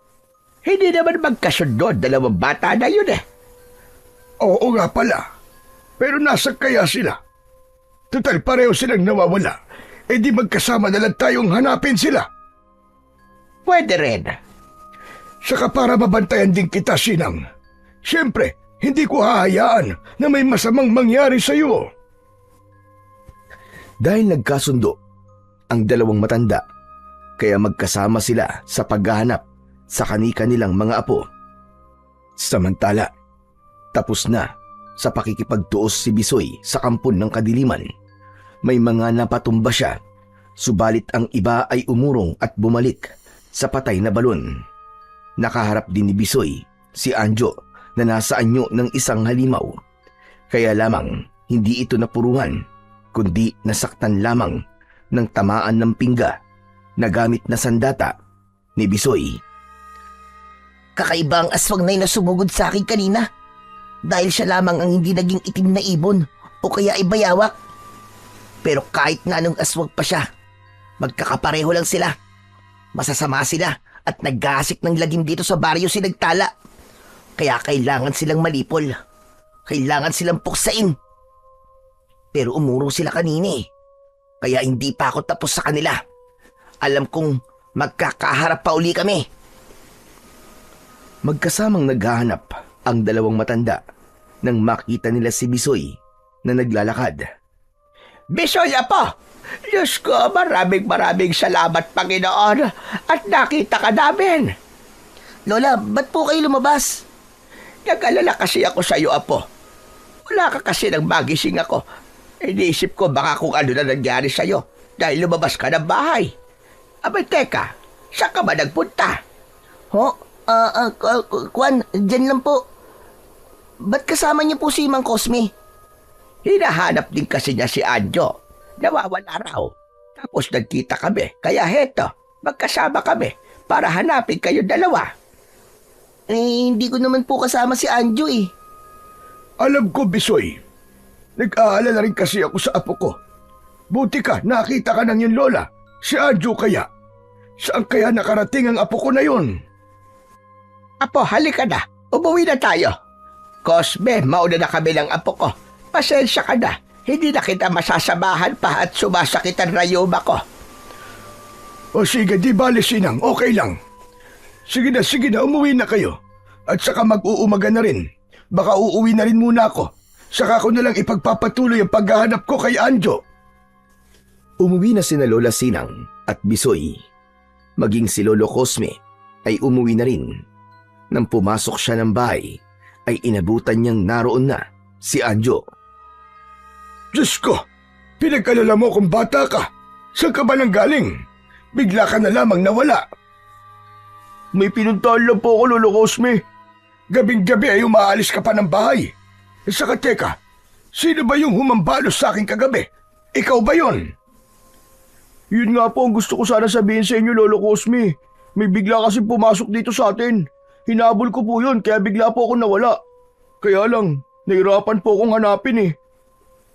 Napaniwala naman ni Anjo ang kanyang Lolo Cosme. Kaya hindi na nag-usisa pa ang matanda.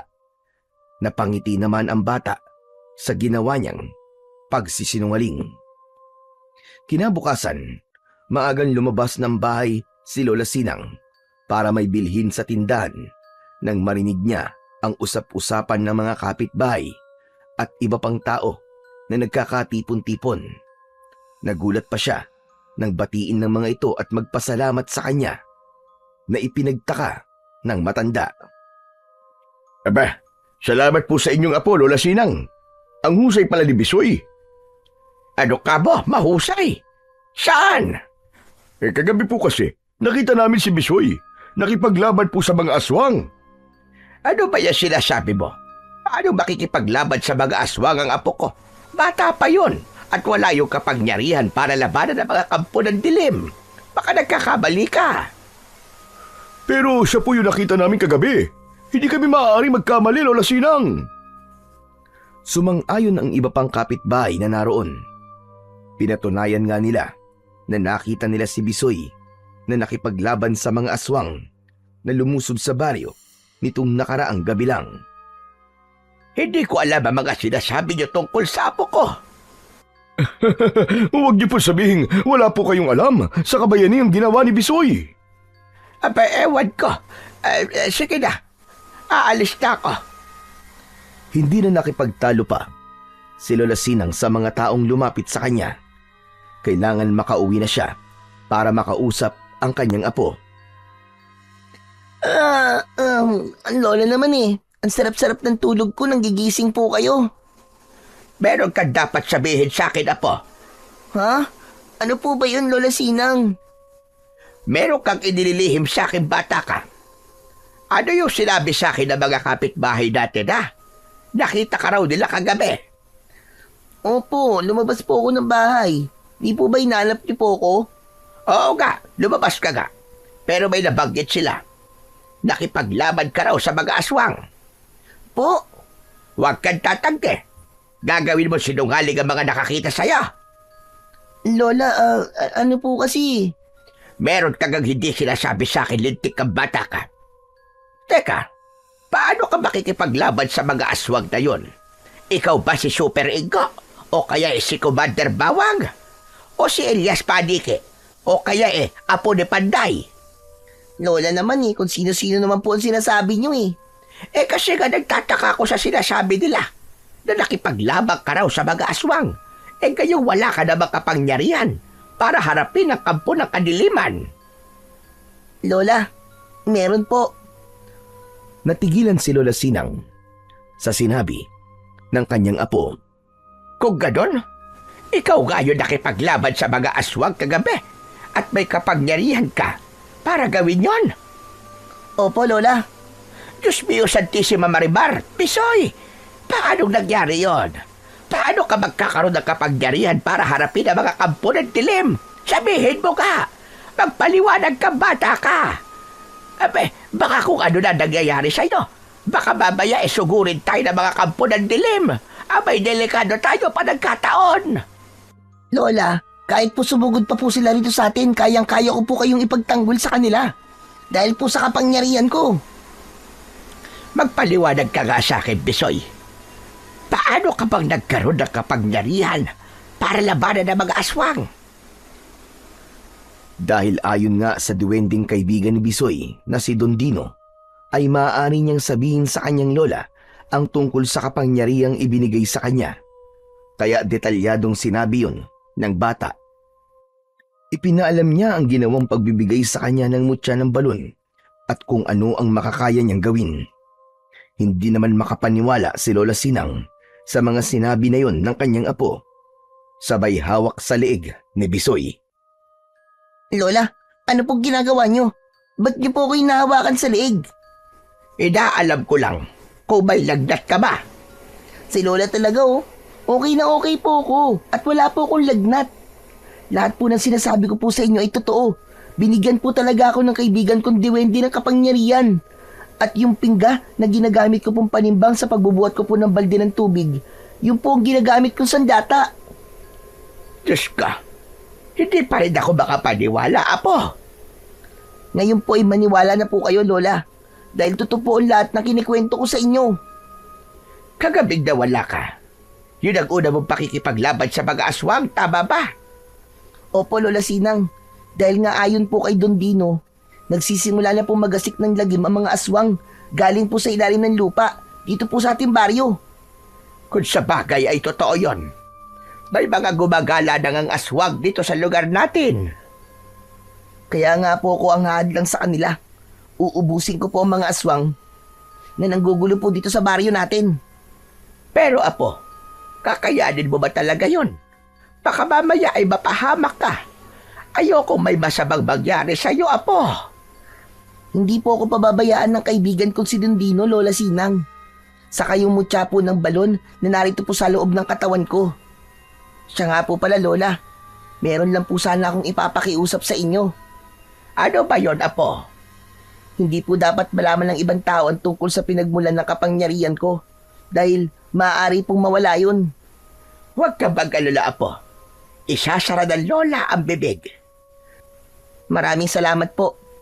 Kaya alam niyo na po kapag gabi at hindi niyo po ako nakita sa tabi niyo, ibig sabihin po lumabas po ako ng bahay para makipaglaban at harapin ang mga aswang. Pero apo, gusto ko sa susunod ay ipaalam mo man lang sa akin. Po? Bakit po, Lola? Siyempre, gusto ko namang makita kung paano mo uubusin ang mga aswang. Kung gaano kakahusay sa iyong pakikipaglaban sa kanila. Napangiti na lamang ang batang si Bisoy. Isa lang ang ibig sabihin nun, ipinagmamalaki siya ng kanyang lola. Ang bali-balita tungkol sa ginawa ni Bisoy ay nakarating din kay Lolo Cosme. Ipinaalam kagad yun ng matandang lalaki kay Anjo. Totoo ba ang sinabi niyo, Lolo Cosme? Oo, Anjo. Usap-usapan ngayon ng mga taga rito sa baryo. Kaya tuwan-tuwa sila na may nagtatanggol sa mga taga rito. May kapangyarihan pala ang pasaway na yun, ha? Lalo lamang siyang yayabang. Ba't ganyan na sinabi mo, Anjo? Hindi naman mayabang si Bisoy. Mayabang po siya, Lolo Cosme. Sinasabi mo lang yan dahil galit ka sa apo ni Sinang. Hindi naman talaga siya nakakatuwa eh. Pero tiyak, na walang pupunta ng kapangyarihang taglay niya. Aba, bakit naman? Basta po, baka sa susunod, ang balitang malalaman niyo, Lolo Cosme, ay pinatay na ng aswang si Bisoy. Apo, masama yung ganyan na. Yung hahangarin mo ang kamatayan ng isang tao, hindi maganda yan. Sabi ko nga po sa inyo, Lolo, mayabang yung Bisoy na yun. Kung mamatay man siya, dahil yun sa kayabangan niya, dahil nakipaglaban siya sa mga aswang. Ibig mo ba sabihin, mas malakas sa mga aswang? Ewan ko po. Sige po, Lolo. Dito lang po ako sa labas. Magpapahangin lang ako. Iniwan na ni Anjo ang kanyang Lolo Cosme.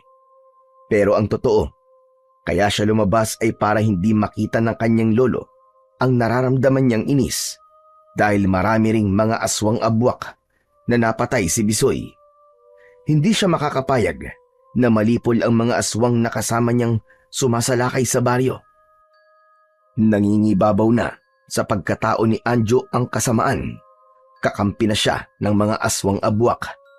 na namamahay sa patay na balon. Masama ang loob niya kay Bisoy na pumatay sa mga aswang na nakasama niya. Kaya may nabuong plano si Anjo. Isang hapon ng mga sandaling yun, humahangos si Anjo na nagtungo kina Lola Sinang. Tinawag niya ang matandang babae. Nagmamadali namang lumabas ang lola ni Bisoy. O Anjo, bakit? Ano kailangan mo at humahangos ka? Lola Sinang, kailangan ko po ang tulong nyo. Tulong? Bakit? Si Lolo Cosme po kasi may nangyari po sa kanya. Abay bakit? Ano nangyari sa lolo mo? Hindi ko nga po alam Para po siya sinasapian ng masamang espiritu. Nagwawala po. Kailangan niya po na tulong nyo. Kailangan po matawa siya kagad. Halika na, puntahan na natin ang lolo mo. Pero teka, sasabihan ko lang si Bisoy na sasama ako sa'yo. Sandali lang. Nagmamadaling nagpaalam si Lola Sinang sa kanyang apo. May itatanong pa sana si Bisoy sa kanyang lola. Kaya lang, nagmamadali na itong umalis. Nakita niya nakasama si Anjo para tulungan daw ang lolo nito. Habang papalayo ay nakatingin si Bisoy na may pagtataka. Subalit nang malapit na sina Lola Sinang at Anjo sa bahay nila ay saka sinabi kung nasaan ang kanyang lolo. Wala po sa bahay namin si Lolo Cosme. Naroon po, malapit po sa may patay na balon. Ano ka ba? Patay na balon? Abay bakit naroon siya? Ano ginagawa niya ron? Ewan ko po, pero naroon po si Lolo, kaya doon po natin siya pupuntahan. Walang nagawa si Lola Sinang dahil ang nais niya ay makita rin si Lolo Cosme upang kanyang tulungan. Hanggang sa makarating na sa lugar na malapit sa may patay na balon ang dalawa. Kaya lamang wala rin doon si Lolo Cosme. Teka, Anjo. Wala naman dito lolo mo Niloloko mo ba ako? Hindi na sinagot pa ni Anjo ang tanong na yon ng lola ni Bisoy, kundi hinataw niya ito ng hawak niyang kahoy. Nabuwalang matanda at nawalan ng malay. Mahinang nilalang. Isang hataw lang ng kahoy. Tulog kagad. Hinila ni Anjo ang matandang babae sa isang tagun lugar na may mga matataas na halaman. Sa kanya itinali sa isang puno. Pasensya ka na, Lola Sinang, pero dito ka muna. Kailangan kong gawin to para matupad ang plano ko sa mayabang mong apo. Tsak, hahanapin ka niya. Dahil ilang oras na ang lumipas, ay hindi pa umuuwi si Lola Sinang. Kaya nag-alala na si Bisoy. Lumabas na ito ng bahay upang magtungo sa bahay ni na Lolo Cosme. Habang naglalakad si Bisoy at binabagtas ang daan papunta sa bahay ni na Anjo nang makita niya ang lolo nito. O Bisoy, abay saan ka pupunta? Plano ko sanang pumasal sa inyo. Andun ba ang lola mo? Po, hindi ba kayo nagkita ng lola ko? Aba hindi. Bakit nasa ba ang lola mo? Sinundo po ni Anjo kanina sa bahay and sabi, kailangan niyo raw po ng tulong ng lola ko dahil may nangyari daw po sa inyo. Ano ka mo? Aba teka, wala naman nangyari sa akin. Kanina ko pa nga rin hinahanap si Anjo. Hindi ko alam kung saan nagpunta. Sabi ko na nga ba, kaya kanina pa hindi maganda ang kutob ko Lolo Cosme, hanapin po natin si Lola Sinang. Baka kung anong ginawa sa kanya ni Anjo. Ano? Ba't naman may gagawing masama sa lola mo si Anjo? Basta po, yun po nararamdaman ko. Hindi ligtas ang lola ko kay Anjo, kaya hanapin na po natin siya. Hindi na kumontra pa si Lolo Cosme sa sinabi ni Bisoy, kundi lumakad na sila para hanapin ang matandang babae na si Lola Sinang. Isa pa, nagkakaroon na rin ng pagdududa si Lolo Cosme sa kanyang apo dahil sa mga kakaiba nitong ikinikilos ng mga nakalipas na araw. Hindi nga niya makausap ng maayos dahil marami itong dahilan at palusot. Kung malalaman lang sana ni Lolo Cosme, ay nagawa siyang saktan ni Anjo dahil nasa ilalim na ito ng kapangyarihan ng kadiliman mula sa patay na balon. Ipinagpatuloy ni Lolo Cosme at Bisoy ang paglalakad upang hanapin si Lola Sinang hanggang sa makarinig siya ng kakaibang ingay. Nakakapanindig balahibong mga ungol mula sa kung anong nilalang. Nagulat na lang ang dalawa nang pinaligiran na sila ng mga aswang na abwak. Diyos mio! Mga aswang na abwak ang mga ito! Sila nga nang gugulo at nag-aasik ng lagim sa ating baryo, Lolo Cosme. Galing sila sa ilalim ng lupa, sigurado yan. Maaaring may nagbukas ng lagusan, kaya nakalabas ang mga halimaw na yan. Lagusan? Lolo Cosme? Saan ho yun? Oh, Bisoy, ang patay na balon. Yun ang sinasabing lagusan ng mga kampo ng dilim mula sa ilalim ng lupa. Kaya ngayon ay nandito na sila dahil nabuksan yon. Naputol ang pag-uusap ng dalawa dahil sa pagsalakay ng mga aswang abwak. Pumuesto si Bisoy sa unahan ni Lolo Cosme. Sa likod lang po kayo, Lolo Cosme. Ako pong bahala sa mga aswang na yan. Ang dala ko pong pingga, ang lilipol sa kanilang lahat. Humanda kayo, mga aswang kayo! Nagkubli na lamang ang matandang lalaki sa likod ng batang si Bisoy. Hindi rin niya kayang labanan ang mga aswang. Wala siyang kakayahan at wala rin siyang anumang sandatang dala. Kaya hinayaan na lamang niyang makipaglaban ng bata sa mga halimaw na nakapaligid sa kanila. Maliksi at ubod ng bilis ang bawat kilos ni Bisoy. Tinitiyak niyang tatamaan ng kanyang sandatang pingga ang mga aswang na umaatake. Hindi naman siya nabigo dahil umaaguntok at umiigik ang bawat aswang na hatawin ni Bisoy ng kanyang hawak na sandata. Bilib na bilib ang matandang lalaki sa ginawa ni Bisoy. Bagamat nagtataka siya kung paanong nagkaroon ng pambihirang kapangyarihan ang apo ni Lola Sinang. Hindi yun ang panahon para usisain niya si Bisoy.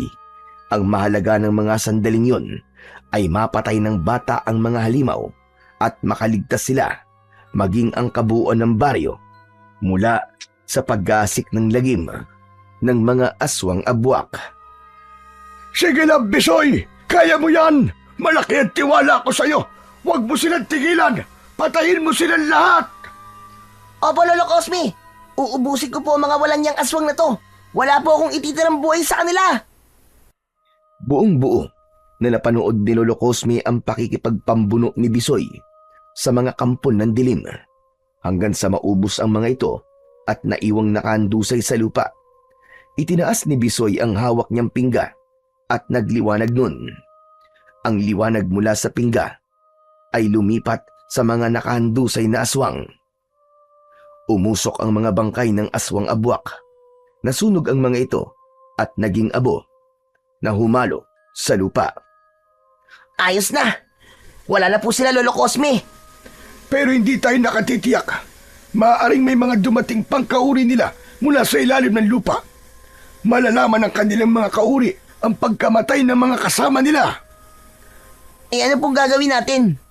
Kailangan takpan ng lagusan ang patay na balon. Pupunta po tayo doon? Oo, Nagmamadaling nagtungo sina Lolo Cosme at Bisoy sa kinaroroonan ng patay na balon. Nang makarating sila roon, ay nakarinig sila ng tila ungol na nahihirapan. Teka, Lolo Cosme. Naririnig niyo ba yun? Parang may umuungol. baka aswang abwak yan at ibig tayong linlangin. Kasunod ng ungol, ay narinig nilang nagsalita ang taong tila nahihirapan. Nanlaki ang mga mata ni Bisoy dahil parang pamilyar sa kanya ang tinig ng nilalang na humihingi ng tulong. Teka. Lolo Cosme. Parang si Lola Sinang yun ah. Aba, boses yun ng lola ko. Oo, Bisoy, tama ka. Boses nga yun ni Sinang. Halika, puntahan natin. Nagmamadali nilang hinanap ang pinagmumulan ng boses ni Lola Sinang hanggang sa nakita nila ang matandang babae na nakagapos sa isang puno. Nanghihina ito at iniinda ang kanyang masakit na ulo. Lola, Lola! Ano po nangyari sa inyo? Sino po may kagagawan ng kawalang yang ito? Sino po nagtali sa inyo dyan? Sabihin niyo po! Si Anjo, Bisoy. Siya ang nagtali sa akin dito sa punong ito. Saka sinaktan niya ako. Kaya nawalan ako ng malay. Aray, ang sakit ng ulo ko. Masama si Anjo, Bisoy. Hindi ko nga alam kung paano niyang nagawa ang kasamaang ito. Napakawalang hiya naman yun. Totoo ba sinabi mo, Sinang? Si Anjo may gawa sa'yo niyan. Oo, Cosme. Hindi ako maaaring magkamali. Walang dahilan para gumawa ako ng kwenta. Dahil sinundo ako ng apo mo sa bahay namin. Ang sabi niya, ay sinasapian ka raw ng masamang espiritu. Kaya naman gumayak kagad ako at sumama kay Anjo papunta sa bahay niyo. Kaya lang wala ka sa bahay niyo at dito niya ako dinala. Sinabi ko na po yung kay Lolo Cosme na sinundo po kay ni Anjo dahil magpapagamot sana si Lolo Cosme. Hindi ko maintindihan kung paano nagawa ni Anjo ang ganito. Mula sa isang liblib na lugar ay lumabas bigla si Anjo. Madilim ang muka at nanlilisik ang mga mata. Kaya ako nagawa yan para mapaghigantihan kita, Bisoy na hambog. Dahil hadlang ka sa ibig mangyari ng aking mga kasama. Dahil pinatay mo sila. Apo, ano ba sinasabi mo? Anong naging atraso sa'yo ni Bisoy para gawin mo to sa lola niya? Wala naman siyang ginagawang masama sa'yo. Lintik kang bata ka. Ano ba nangyayari sa'yo? Tumigil ka, tanda. Ayoko kitang kausap. Ano ka mo? Hoy, Anjo! Hindi mo ba ako nakikilala? Lolo mo ako! Baka tamaan ka sa'kin! Wala akong pakialam sa'yo. Kaya tumigil ka. Baka ikaw ang tamaan sa'kin. Hindi ka na niya kilala. Sinabi ko nga sa'yo, hindi ba? May namamahay na kakaibang elemento sa katawan ng apo mo. Pero hindi yun nawala. Kila hindi umalis. Baka hindi mo sinunod ang bilig ko sa'yo, Cosme, tungkol sa pagpapaligo sa kanya ng suka. Naku po, oo nga. Pasensya ka na, Sinang. Hindi ko nga yun nagawa dahil akala ko, maayos na ang kalagayan niya. Kaya pala tuluyan ng nagbago si Anjo. Pinangingibabawan na ng kasamaan ng kanyang isipan at mga desisyon. Nasa impluwensya na siya ng mga kampon ng kadiliman mula sa patay na balon. Ang patay na balon, kailangan matakpan. Hindi nyo na yun magagawang takpan. Kailangan nakabukas yun para makadaan ng mga kasama ko mula sa ilalim ng lupa. Hindi mo kami mapipigilan, Anjo. Tatakpan namin yon. Tara na, Lolo Cosme! Hanggang sa biglang nagbago ang itsura ng batang si Anjo. Naging isa itong nakakakilabot na aswang. Tuluyan ng hindi nito nakilala ang kanyang lolo Cosme. Sinunggaban niya sina Bisoy at ang kanyang lolo.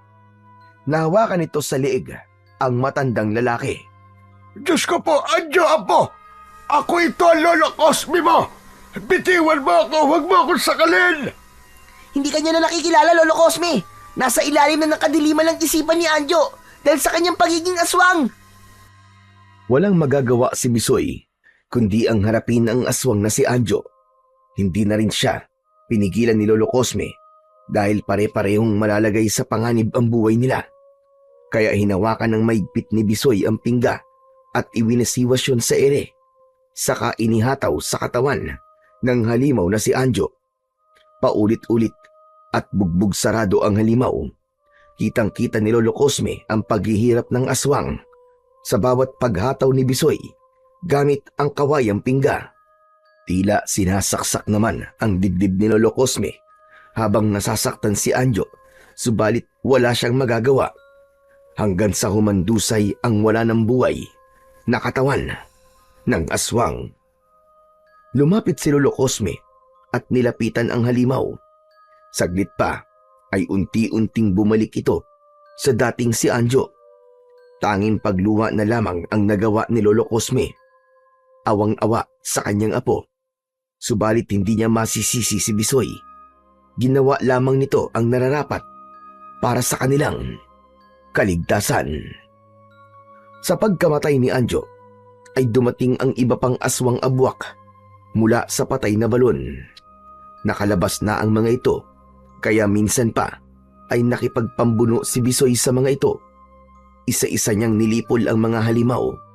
Nang maubos ng mga to, ay nagmamadali siya upang takpan ang patay na balon nang hindi na makalabas pa ang mga aswang na doon ay namamahay. Hindi na makakalabas pa ang mga halimaw. May takip na ang patay na balon. Si Anjo, siya marahil na nagbukas ng balon. Kaya nangyari yun sa kanya. Yun din po ang kutob ko, Lola Sinang. Dahil masyadong pasaway po at pakialamero si Anjo. Pinagbabawal ang magtungo rito. Pero nagpunta pa rin siya at pinakialaman ang balon. Kawawa naman siya. Pati ang Lolo Cosme niya. Wala na po tayong magagawa, Lola. Kung hindi ko naman po papatulan si Anjo at hahayaan siya, tayo po mapapatay niya. Alam kong maiintindihan ka ni Cosme dahil malawak ang kanyang pang-unawa. Iniwan na ni na Lola Sinang at Bisoy ang patay na balon. Lumayo na sila roon. Subalit bago sila umalis doon, ay dinikit ni Bisoy ang dulo ng hawak niyang pingga sa bunganga ng balon. Nagliwanag ang pingga at dumaloy ang liwanag sa gilid ng balon. Anong ginagawa mo, Apo? Tinitiyak ko po na hindi na mabubuksan pa ang balon para wala na pong mapahamak at hindi na makalabas pa ang mga aswang na namamahay sa ilalim ng lupa. Lumapit sina Lola Sinang at Bisoy sa nagdadalamhating si Lolo Cosme. Huwag kayong mag-alala, Bisoy, Sinang. Wala akong sama ng loob sa kahit kanino sa inyo. Alam kong kasalanan yun ng apo ko. Kung hindi rin sana naging matigas ang ulo niya at sinusunod ang mga sinabi ko, hindi ito mangyayari sa kanya.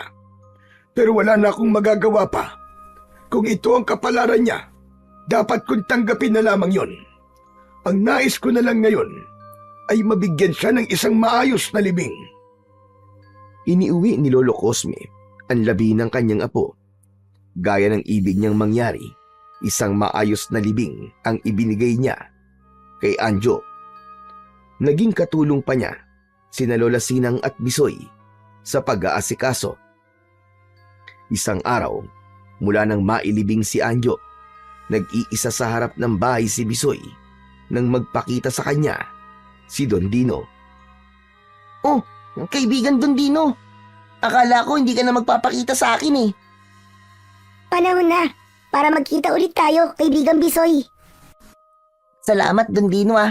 Maraming salamat sa pambihirang kapangyarihan na binigay mo sa akin. Alam kong nagawa ko ang tungkulin ko para maging batang manunugis. Nalipol ko na ang mga aswang abwak. Pero alam kong meron pa sa loob ng patay na balon.